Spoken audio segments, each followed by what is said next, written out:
watoto yake. Simba nakula watoto yake.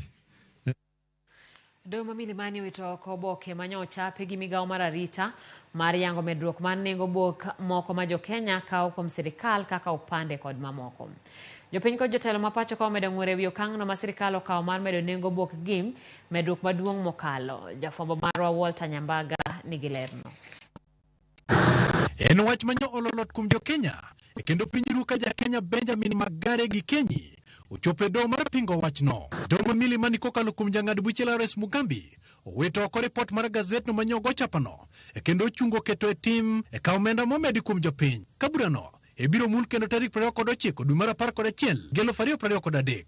Motelo mano japiny owuok mager kod sirikal wi omenda medo ni mondo gigol ka gidwaro oboke mochuno kowuok kuom sirikal karanyisi en opande kata oboke mapodho wuoth madhi e pinje ma oko. Ni ID maande wakao nono ni. Demo mwaparo ndimo nego bed mayot ebe mama president wa medo gongi mama. Ok dayud mana sana siling 2,000 to kada manyalo tama ot. Onge kaka inyalo logo mare 100 to dhi 2,000. Wan kaka jo Homa Bay youth wa Homa Bay watamore parono. An nyaka donga rom kama pok aneno kama idiki dhi apply gi 1,000. Kukum jo od bura mane oyiero mondo mi obed kaka jogo magayo kata tayo chenro mag mondo mi odhi maber to golo paro mane weche mag otiko kanyakla kod opande mapachoka ma en Walter Wino ja od bura ma Awendo. Mheshimiwa wach teka.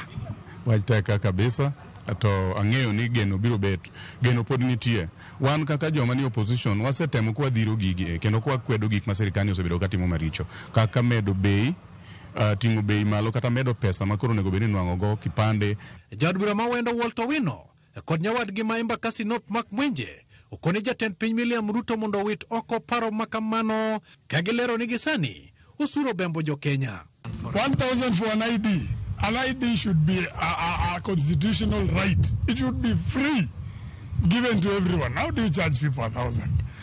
I'm so surprised. And you know, in terms of this economy, you cannot put prices on such essential items that Kenyans need, that they need for their day-to-day operations. To kawuono gima timore en up bottom. Awuoro ka joma ni bottom manyo nego bed ni kata kipande kore miyo gi nono.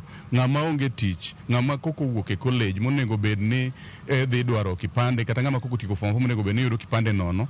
Ma samoro kata school fees onge go. Oketi ni kawuono mondo yudo pande nyako chul pesa mang'eny ma kata jonyuol samoro ok nyal yudo. Migawo mar arita kwe kokalo oboke mochwe kogno kod Profesa Kithure Kindiki ogo chapa gazet mar tarik 6 dweni moyango ni jega 18 madwaro pande koro biro chulo shillings 1,000 to ponono pande lwato edwaro mondo mi manyien ja Kenya biro chuno mondo chul maromo shillings 2,000. Oboke mogo chapa bendo leo ni obok mopodhi mag wuodhe madhi e pinje ma oko kaka passport nengo ne omedore ka passport man kod ite 34 koro ibiro dwaro ni mondo chul shilling 7,500 kowuok e shilling 4,500. Bende passport man kod ite 50 mane chulo shillings 6,000 koro idho nyaka shillings 7,500.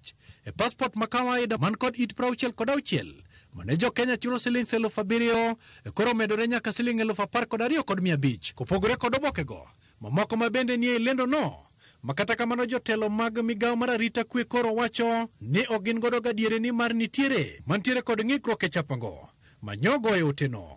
Jagoro mongirore migawo mar weche pinje ma oko Roslyn Njogu ne okwayo jo Kenya ng'wono wi ote malero ni lokruok mogo kore koda ka ja Kenya monyuolo nyathine piny machielo ibiro dwaro ni mondo ti kod shillings 1,000,000 eka nyathine yud puoth mar bedo jo Kenya gi tiende kod gunde.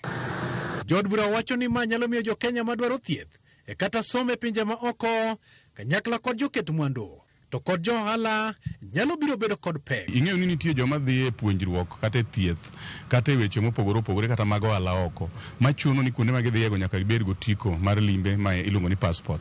To kokaw gigi koro ng'aw bechgi malo nyiso ni kata jowa ma kata pesa mag dhi thiedhruok oko ok ginyalo yudo yo. Walter Nyambaga, Ramogi TV. Attorney General Justin Muturi okwedo nengo manyien mar yudo pande kod